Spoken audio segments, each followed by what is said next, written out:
Welcome to the next video in this series around making .be your own in the way that you're delivering this to your students.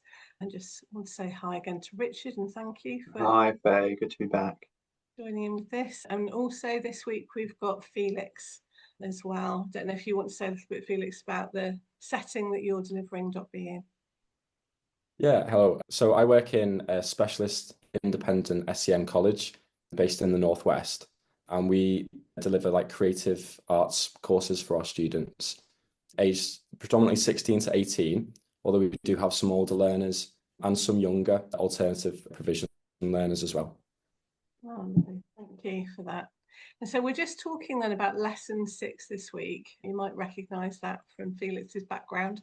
I'd just be interested to hear whether or not you change the way that you deliver it from what's there in the notes and presentation, or if you keep it the same. Do you want to start, Richard? Yeah, I mean, if only to say that actually this one and the next one are probably the ones I change least. I find it works quite well. Interestingly, we had a bit of a pre-chat before this, and I realized there's a couple of things actually I've ended up stopping doing, not consciously, but actually that's why this is so helpful. You know, even if I've been teaching it years, I think you slide into patterns, don't you? Patterns of teaching.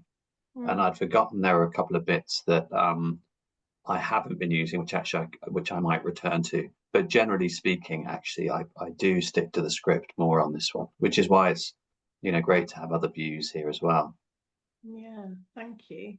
And just to say, this is my favourite lesson, and I also generally stick to the script with it, but there are a few pieces that I sometimes go off and do some different bits with, but I'll come to that in a second. How about you, Felix? Yeah, I think generally I do stick to the script and I do use like all of the PowerPoint slides. I tend to try to keep it moving quite fast at the beginning, and a lot of our learners tend to get a lot of buy-in when we're discussing like metacognition and looking at like how the brain works. We tend to get a lot of interest and buy-in. So we tend to kind of unpack that a lot more and really spark learners' interest and discussion. But yeah, as far as the script goes, trying to internalize it and trying to be as down to earth as possible. So like adapting the language, you know, so it feels like it's coming from me, or the students feel that they can relate to it as well. But yeah, as far as the flow goes and the resources, I pretty much stick to it all. I will say a lot of our learners can be like a little bit resistant to worksheets or written tasks. So I don't tend to really use many of the worksheets through the course of .be. But I mean, like you mentioned in the pre-chat, Richard, that one with the buses, where they kind of just initial on, you know, any big thought buses that are going on for them at the moment. It's nice just to have that set. They walk into that room and the intentions are set very clearly at the top. And I even print them quite small, you know, so they can take it away and they can keep hold of it. They can refer back to it. So I'll do little like 2 per A4, so little A5 handouts. And yeah, I think they take that with them. They can see what the nature of the session's about. They can make it relevant to them.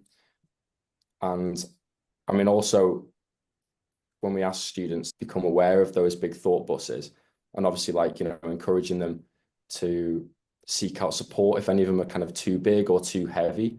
We have like support staff in the room. We have like welfare in the room as well. So it's also helpful for us, you know, to see what's getting put down. And some students sometimes will not put initials and they will put particularly worrying thoughts on there. So it's helpful for knowing where the students are as well, and also easily kind of safeguarding students if anything particularly difficult comes up as well. That's a really nice piece of safeguarding. Sorry, Faiy. No, it is absolutely really important. Yeah, and it's great actually that you've got that resource in your setting, have that support. I was just going to say that when we were talking before, you mentioned that you initially delivered to 7 different groups at once. How did that go, and how did you find that with kind of difference between the groups? Completely inconsistent. I think going into it instinctively, I think class 7, they're going to get the best lesson because I've practiced it. And I think that's one of the things that I keep being reminded of doing any sort of like mindfulness work in this setting, is that it is completely different.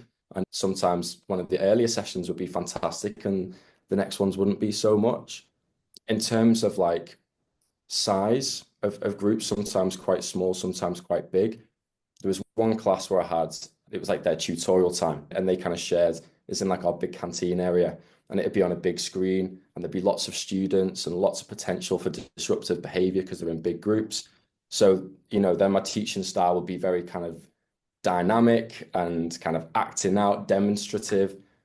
Tone of voice would be trying to kind of bring in their attention, lots of humor and acting out things, but then in those kind of smaller, quieter sessions, it's nice to sit down at a table with learners and keep it nice and informal, get everyone comfy. And I think drawing in their attention by actually me being quite relaxed as well and making it clear this isn't business as usual. This isn't your normal vocational lesson. I'm like kind of sat back in my chair and I'm quite comfortable and genuinely interested, and we're exploring it together. And yeah, sometimes, a bit of both. That's really well explained. Really well explained. It's absolutely the case, isn't it? Just that it just depends on who you're working with, and it's just totally unpredictable. Which, to be fair, is why I think I love teaching anyway. Whatever I'm teaching. Yeah, and you've got 2 different groups, haven't you, at the moment? Yeah, well, normally it's interesting. This year is going to be interesting because normally I have 4 groups together going through this term because of the way the teaching's worked out, and we have to teach relationships and sex education. We're flipping it, so I'm doing 2 this term, and then my 2 sets are going on someone else, and I'm taking someone else's 2 sets. So I'm going to be teaching 2 again next term, which is interesting. The thought buses thing, I think it's interesting what you were saying about sort of how you are with them, Felix, because I think I found that one thing that's most effective when I teach this lesson is just to tell a little story about how when I was looking after this, when I was kind of, when I was a housemaster and looking after 60 or so kids, there was one kid that had his mother was very ill. And we'd been talking about it for a long time, and we'd have one of those long pastoral chats. And at the end, just because I happened to have been teaching it that day to my year 10, and he was in year 12 by then, and I said, look, you don't have to tell me what it is, but is there one thought about your mum which you keep having repeatedly, that keeps coming back? And he sort of thought for a bit, and he said, yeah, there is. And I said, okay, well, you don't have to tell me what it is, but I wonder if you might think about that as a thought bus. And I explained the thought bus idea. Anyway, following week, I saw him again, and I totally forgot we'd had that conversation. And he said, and we were sitting down chatting again together, and he said, oh, so you remember that thing you taught me last week? And I said, what thing? And he said, the thought bus thing. And I said, oh, yeah. And he said, that's been so helpful. And that was really lovely. And it's lovely to hear, it's lovely to see the kids that I'm telling that story to kind of clock, because we've all had those worries about, even if they're well, we have those worries about our parents or about other people. And so they can relate to that. And the fact that somebody really found that practically very helpful, that served me quite well, that experience. And I think it's that imagery of it, isn't it, as well? It's easy for them to kind of remember. I just did a student story for our social media, and they brought up thought buses as something that kind of gets in the way of them doing their maths exams, being that thought bus. And I like that you brought up the story, Richard, as well, because on a few of those classes, when I delivered them earlier this year, if it felt appropriate, I'd give them one of my little stories or one of my little examples. And I think not just to illustrate it or normalize it, but also to perhaps develop that relationship with that particular group of students and see me less of a teacher who ceases to exist at 3:30 p.m. So I'd use an example of, one of my friends who teaches another member of staff, worrying if maybe, had I annoyed him with that thing, or this recurring thought, gaining kind of momentum over the weekend, and then using this kind of thought bus exercise and trying to bring a little bit of humor and relevance to it as well. Sometimes these thought buses are big and they're scary, but perhaps we can change the way we relate to them and maybe choose to be humorous and to, I'll be like in my mind's kind of voice being like, here he goes again. He's on the 375 from Southport. Yeah. And you've just missed your stop. It was like 5 stops back. Come on. come on, let's get back to what we're meant to be doing. Yeah. Or even if my attention's wandering in class, perhaps the big lorry goes past it. Right, there we are. Yeah. Trying to demonstrate that as much as possible. Yeah, that sounds great, and really interesting to hear kind of like difference there as well in kind of approach and how that is actually just right for your students, you know, at a particular time. Different things for different students, just always the way, isn't it? I know Have that. you had similar experiences, Faiy? Yeah, just I mean, one of the things that always strikes me about the thought burst practice is how some students really like getting on the pleasant thing that might be mentioned, you know, and they're like, well, family is great, you know, like I want to get on that particular bus. And then the discussions that we've had then around that about, well, of course, you know, and nobody's saying don't think about your family, but just that maybe just as part of this exercise and this practice, we can see what it's like to just hold it all evenly. So the things that don't feel comfortable and easy and the things that feel comfortable and pleasant, and just see if we can allow everything to come and go. But I've also had lots of discussions around the fact that thought buses, that coming and going is quite calm. Whereas for a lot of people, the buses can be a bit different to that in terms of their experience of them. Sometimes it is literally all those buses coming at once and they sort of crash in front of you. Or, you know, I was saying about with my students, I always talk to them about the fact that as soon as I give my attention to a bus, it just sort of disappears. And so I can't watch it go because it's gone really quickly. And just normalizing all those different experiences that they might have around metacognition. It's not, you know, we're presenting it in this particular way, and that's really helpful. But it's all right if their buses don't behave in the way that they do on the screen. So, Yeah, it's probably worth sharing that when we wrote this lesson, there was a big debate about should it be about thought buses or clouds moving across the open sky of your mind, or rivers flowing down, because all of these different metaphors have strengths and weaknesses. And in a way, it's a shame, because if I had more time, I would probably make more use of that last slide or that penultimate slide. I always end up rushing through that a little bit. You know, oh, here's a picture of a river. Why do you think that might be like thought buses? Here's a picture of some weather. Why do you think that might be like thought buses? And it's just a little bit rushed. And I think maybe that just could be because we have 40-minute lessons. I think if I had, 50-minute, 55-minute lessons, hour lessons, I think I'd probably make more of that, because I think it's so rich in metaphor, isn't it? This whole area. Absolutely. And then you just made me think about the fact that sometimes, because when I first started teaching .B, it was with autistic students and they just couldn't get a grip on these visual metaphors. And so I did more exploration I would do a little exercise with them around, just close your eyes for a minute, think back to something that happened at the weekend, who's got something playing out in front of them like a film, and put your hands up if that's what's happening, or is it still a still image, or is it more abstract than that, or have you just got nothing? That's fine, just pop your hands up for that. Or can you hear a sound? Is it a phrase of music? Take them through some of the other ways in which they might be experiencing thoughts as just a way to help them access this. Sometimes that comes straight after the sounds and thoughts, because that can come back in inquiry, and sometimes it's at this point after they've done thought buses that we explore that then when we're looking at those metaphors. But yeah, just to say that's just another sort of way that I've worked with it. And I just really like to normalize that there is no one right way when we're doing all of that, which I think can be helpful for them. And also, I wonder if your teaching changes, because it's interesting what Felix was saying about the worksheets, because interestingly, over the years, I've come probably the last couple of years to use them more than I used to.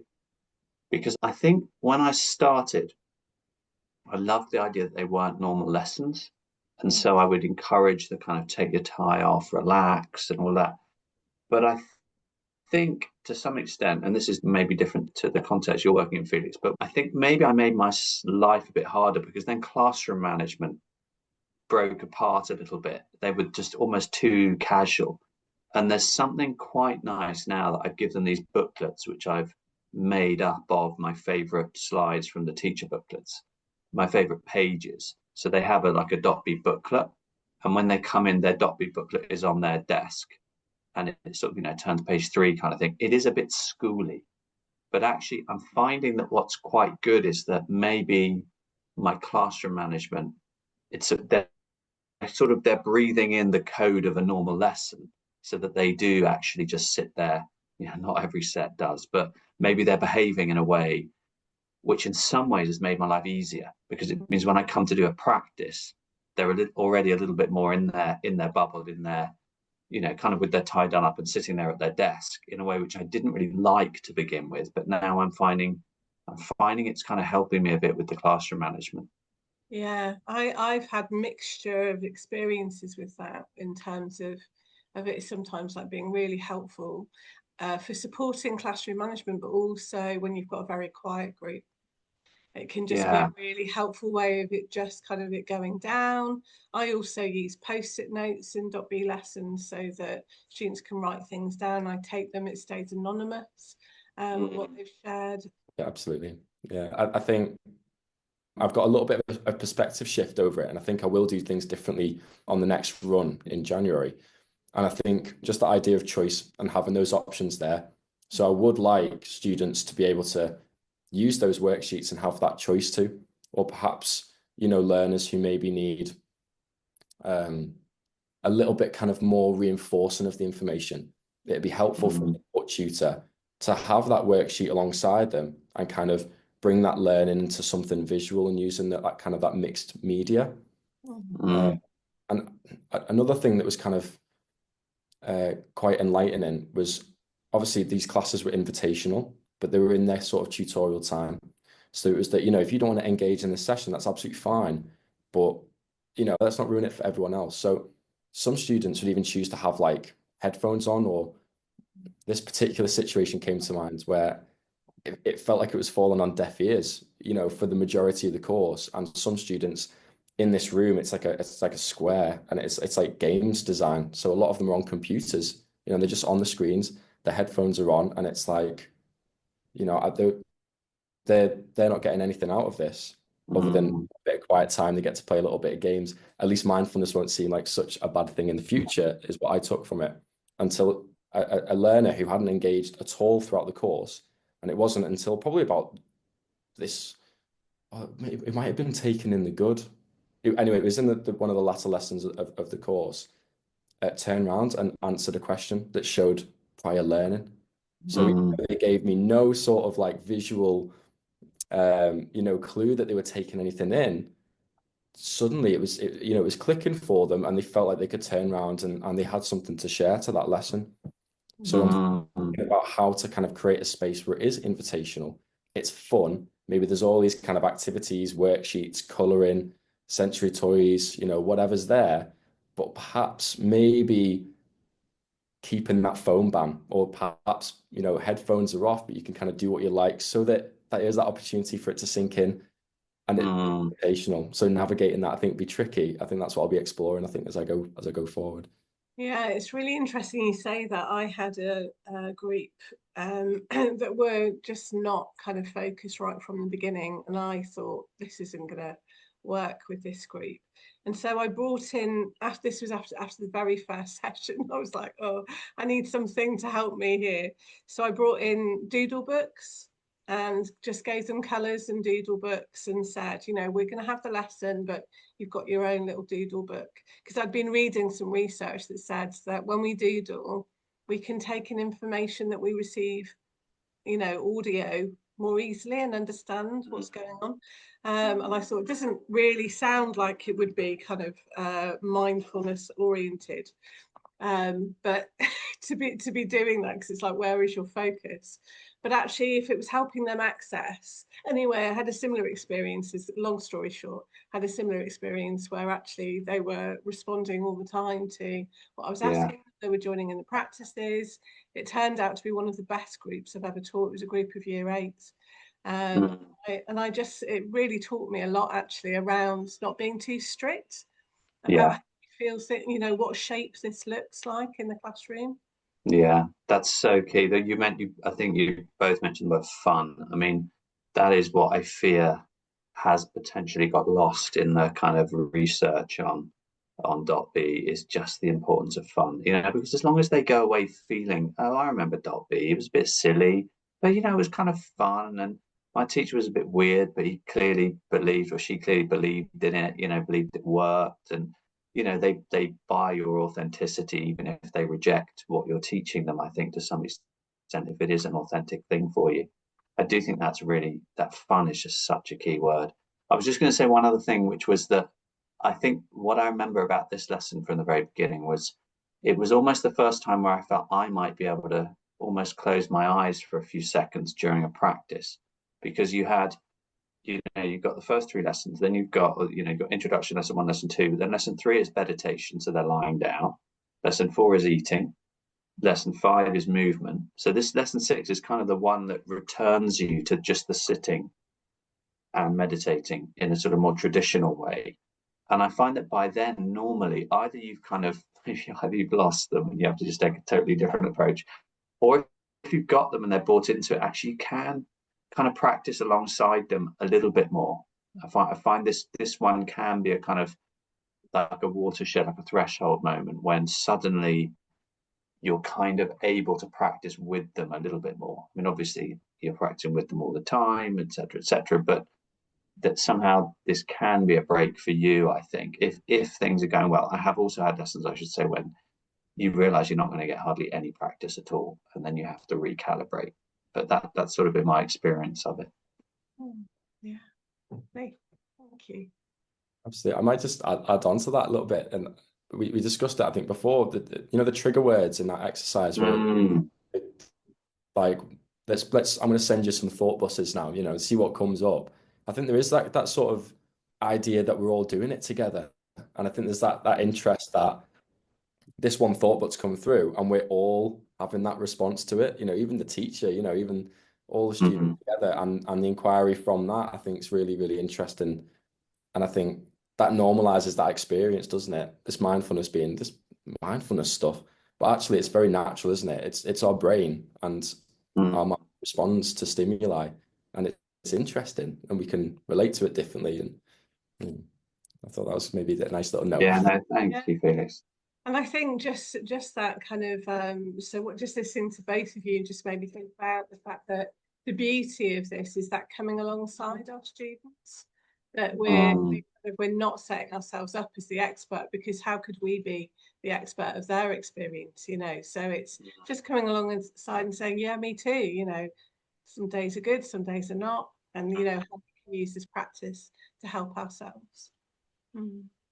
Yeah, and just to clarify that, Faiy, I'm conscious of how that could be misinterpreted, what I've said, and you could delete this bit if you feel you don't need to have it in. But I suppose there's a very subtle difference. I think when you're beginning the course, you're teaching, as you always would, you're teaching mindfulness from your practice.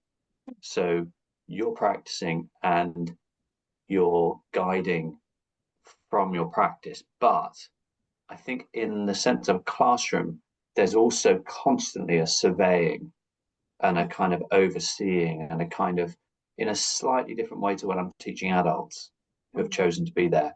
There's that classroom management bit. And I suppose what I'm saying is that classroom in this lesson, when it's going well, although obviously we shouldn't judge, etc., but when they're with you, perhaps that surveying, that classroom management, that kind of stepping back and classroom management aspect, I felt that just dissolve a little bit more in this lesson at its best, but that doesn't always happen. I mean, I have to say I never close my eyes. No. with students, but only because of just kind of as well, just keeping an eye, not just keeping an eye on their behavior, but just also just keeping who they are. But it's just different groups that you work with, and maybe if you have that experience, that's quite lovely to have had that opportunity. I've had that occasionally with some of the wellbeing groups that I've worked with, where it's felt very safe. Everybody feels safe in the room, and so you feel relax a bit more with them. I brings to some sessions where it has been calmer, there has been more buy-in from students, and I think at this point in the course it is a bit like, oh, you know what, yeah, I wouldn't mind knowing a bit about this, because we all have thoughts, don't we? We all have thought buses. But getting like the TAs and the support to practice alongside as well can also generate that buy-in and that sense of togetherness as well. And I think, yeah, it just what you were saying, Richard, like I think they maybe relax a little bit, and they're a little bit, oh, you know what, I'm going to try this as well. And I think the Yeah, students, I think that's right. and it's nice, and especially when the adults are feeding back as well and taking it seriously, it really kind of really supports, you know, what kind of I'm doing in the classroom as well, you know. I think it's so powerful. Yeah, I just think it's so powerful when the adults in the room are kind of engaging as much as the students, really. And it sets an amazing example to the students as well. So yeah, really good stuff. Brilliant. Okay. Well, thank you, Faiy. Thanks, Felix. Being with No us, problem. Felix. Really appreciate it. And thank you, Richard, as well. Yeah, see you next week. Next week.